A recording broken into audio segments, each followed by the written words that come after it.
the point of talking about incentives, which is I'm going to use the board now. There's really, in life, there's only two incentives according to experts, not according to me. I'm not an expert. I teach English. But according to experts, everyone on Earth does everything for one of two reasons. Because they love it or because they want compensation. They want a reward. And so in the field of English as a second language, in the field of acquiring any language, studies show over and over and over again that people who are motivated instrumentally, meaning by an instrument, by something outside of themselves, fail more often and don't learn as quickly and don't retain information as well as people who have integral motivation, motivation that comes from the inside. And the motivation from the inside tends to produce much faster and better results. So as a teacher, what I think my job is, before I do anything else, my number one job is I need to take all of my students from this camp, from this group, and I need to find out how to make them love the process. Because exactly, read what JP said, intrinsic motivation is stronger and more effective. And so as people, as humans, as students of life, we need to do this for everything. Regina has to do it for school. JP has to do it for life and for work and for career and for health. Usually people who sign up for the gym in order to lose weight or to work out because they want other people to like them, they quit. People who sign up for gyms because they love the feeling of exercise and they love the results for themselves, they don't quit and they tend to keep at it and they have much better results. So this applies to everything. So I would like to know from Lucia, excuse me. Okay. I would like to know, do you feel like you are integrally motivated? Do you feel like you have the motivation from the inside to learn English, or do you feel like you're learning English for other people and other reasons? For myself. Awesome. Yes. So I'd like you. So. Give me a longer answer. Explain how you know that's true. Can you repeat it again? Sure. I'm going to type it for you.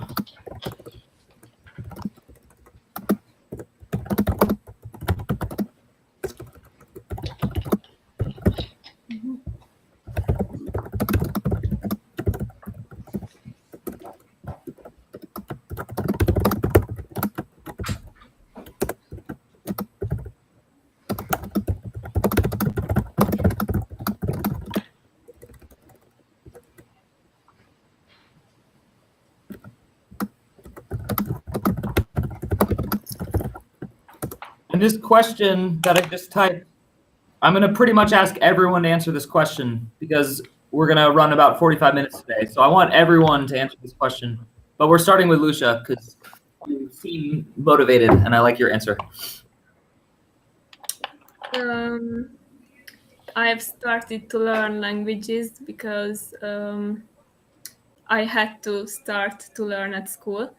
Okay. And I really like learning them because I can learn them very easily, and I often read English magazines or English web pages, or I often watch English movies because I really like them and I really like the culture of the English countries. Good. Yes, and those are great. Anything else? No. That was a very, very good answer. That was really, really good. Do people often tell you you're very wise? No? No. Well, you just got one American to tell you that. So she started off with the most famous phrase I hear in English, which is, I had to learn English. I had to. and I think this is getting to be more true every year, is you kind of have to learn English nowadays. So most people, when they're forced to do something, even if they are motivated, they can actually lose motivation. But luckily for you, you said the next most important thing, which is you actually like the culture. And that tends to be the most important part of learning a language. So if you don't like a culture and then you're forced to learn that culture's language, you're just not going to learn it as quickly or readily. Yes. So that's a very important and good answer. So my last question for you, if you ever have children, will you force them to try things they might love?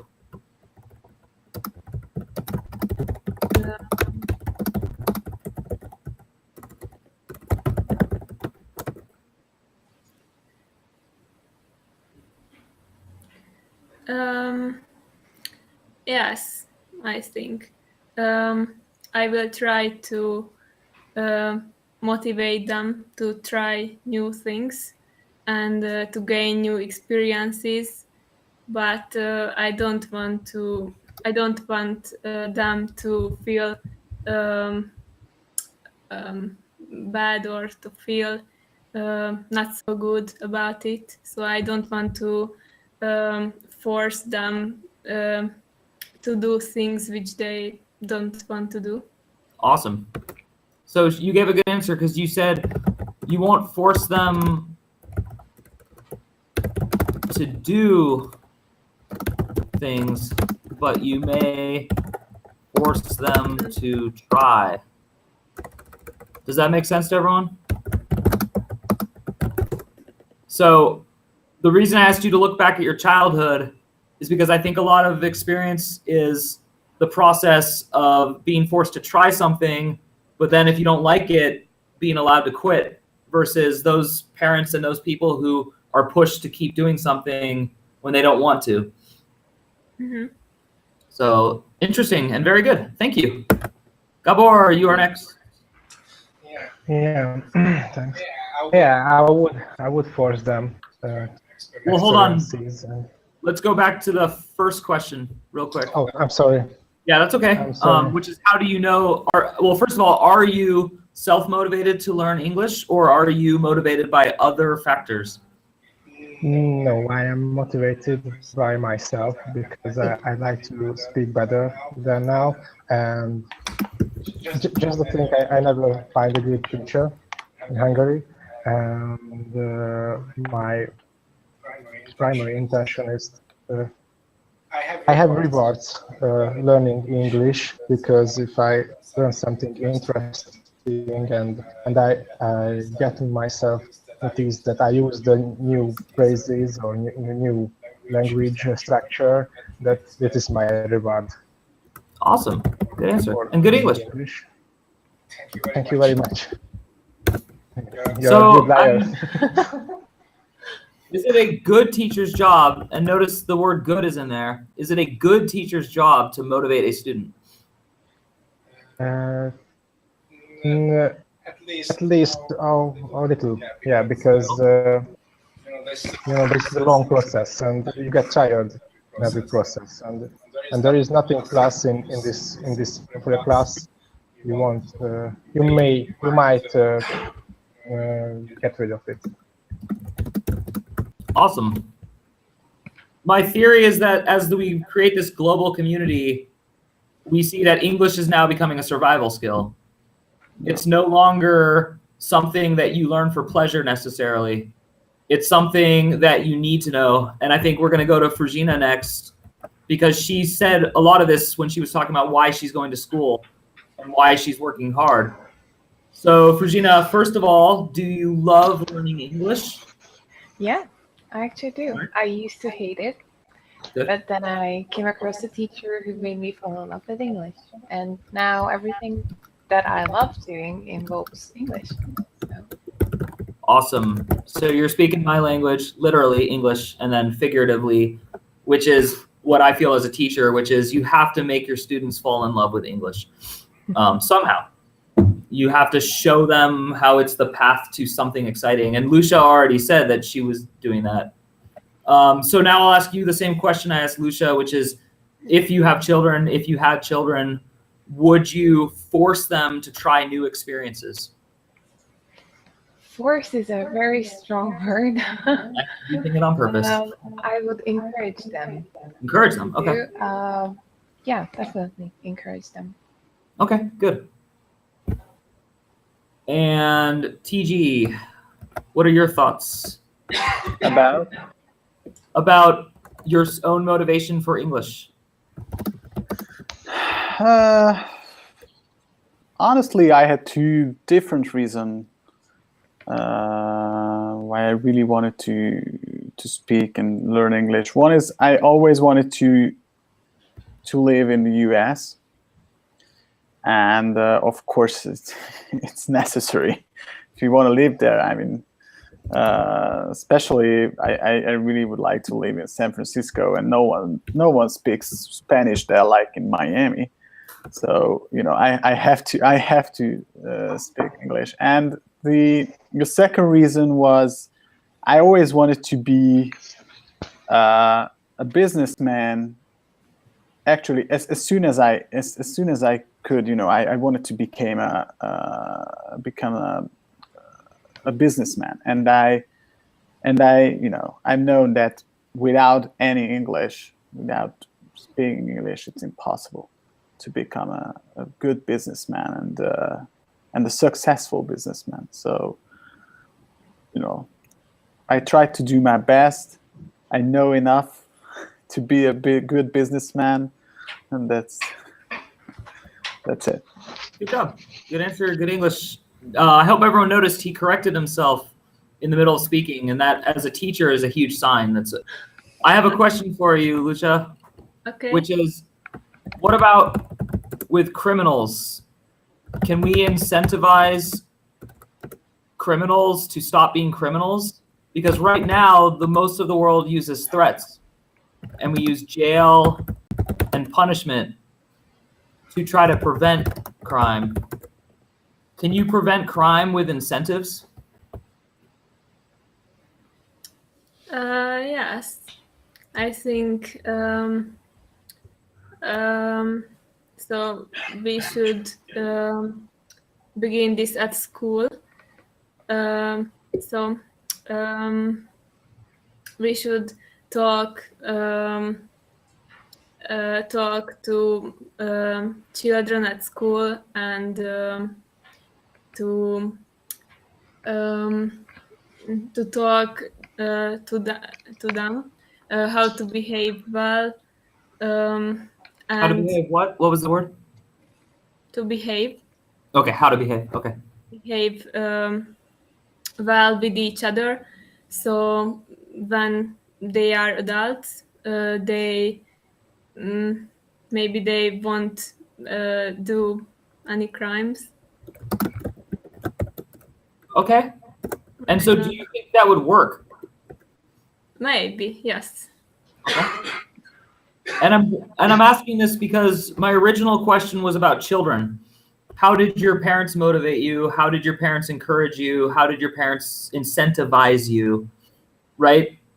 And so I want everyone to think, when we discuss bigger issues about the world, how do we get this country to stop doing this? How do we get someone to do something? I want to know, if you think about yourself and you think about this motivation and this incentive policy, what works better? My question for everyone would be, do you act in fear of punishment or out of love of a goal? So what is a stronger force in the world? Incentive or threat?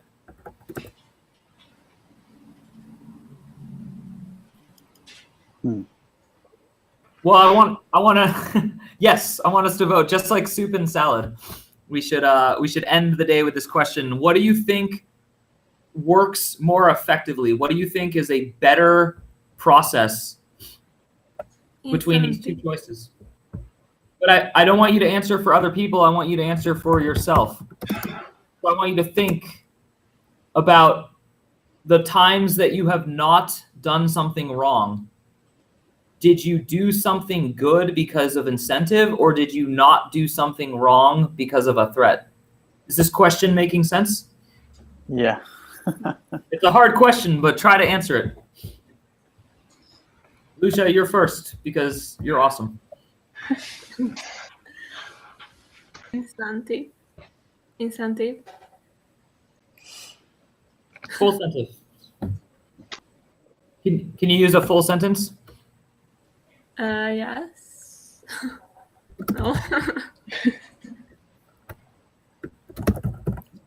Start with I think. I think incentive is a better way, because using threats make people angry and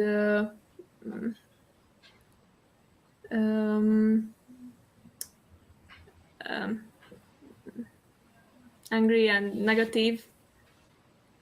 So I think incentive is a better way. I think incentives are. Incentives are making people better motivated. Good. And is this true for yourself? Yes. Awesome. Okay. JP, I want you to lead a breakout group to close out the day, and I'm going to lead the other one. Oops. So we're going to go into breakout groups, and JP, you're going to error correct and help your students answer the same question.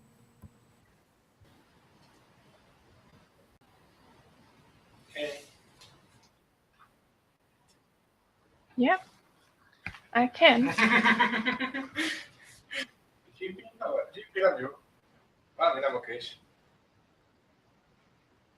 Három csoport van? Yeah, just the two of us? Okay. Luca, hallasz engem? Yeah. Yeah. Just Gabor is talking next to me and I was like, what is going on? Yeah.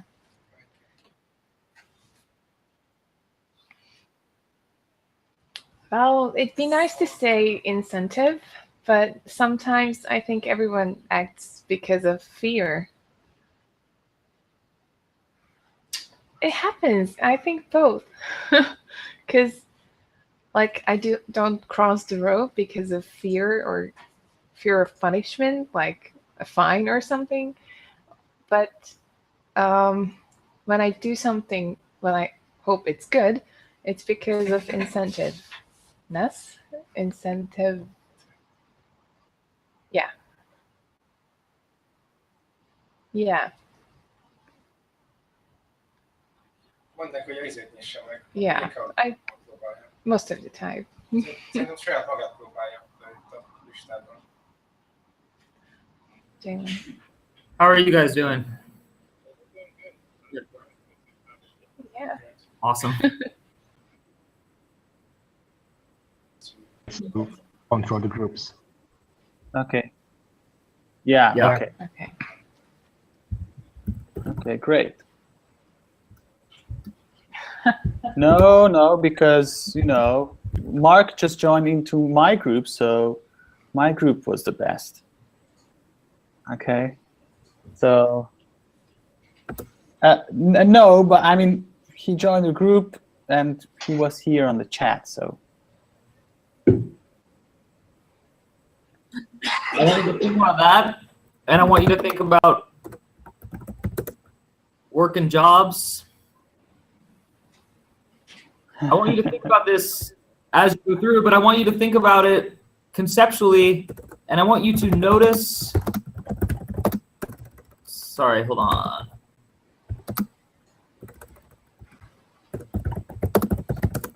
I want you to notice your language gaps. I want you to think critically about your opinions about religion and your opinions about working And then I want you to see what words you don't know.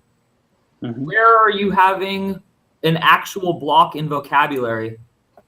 Every student who participated today, your grammar and your structures are very high. I used a lot of the conditional tense on purpose because you're all advanced students. And so I noticed that your grammar structures were good. The confidence level was high. Lucia, I would tell you to speak more freely and to not hesitate and pause as much. The words are there, the intelligence is there, so just go. And then for the rest of you, I would ask you to just notice what you don't know. So what you don't know is your job to discover. If you can discover what you don't know, there's books out there, there are teachers out there, and you can more quickly acquire the language you want. And so I think it's very important to think about high level concepts at your levels of English. You're not basic students anymore. You don't need to learn the words for like sink and toaster and cup and green. These are baby words you don't need anymore. What you need now is the complicated vocabulary to express your soul. Because that's the whole point of learning a language, is having real conversations about the important things that matter to you. So I hope I've given you an incentive. JP, if you don't have a soul, we need to talk. You're my employer, and I might have an issue with that. So think about your incentives and think about your goals and know yourself, as Shakespeare said. Don't waste time giving yourself an incentive if a threat would work better. It's okay, we're all different humans. But yeah. Well, I think when you really ask people about crime, you start to see people back away from their strong opinion that incentives work better. But I don't think that's true. I just see that people do that. People have a hard time really believing that you can just give incentives to stop criminals. Mm-hmm. Yeah, there you go. All right, well, thank you, everyone. I have one more file for you. Yeah, because students I've found, they love homework. It's the best incentive. Exactly. So actually, JP, this one's for you.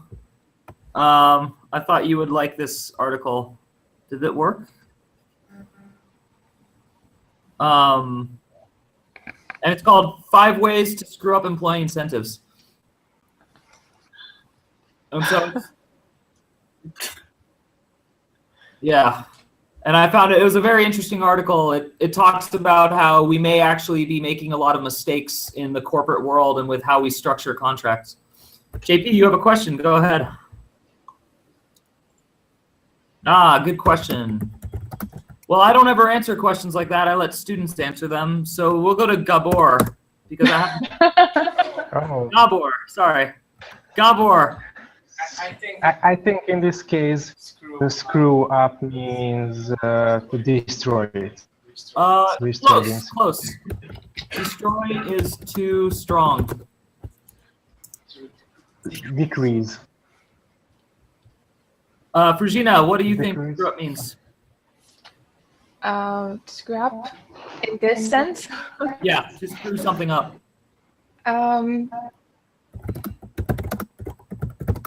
Not intentionally make them less encouraged. No, not quite. Okay. Try this one. He screwed up the dinner. What do you think that means? He burnt food or just Made it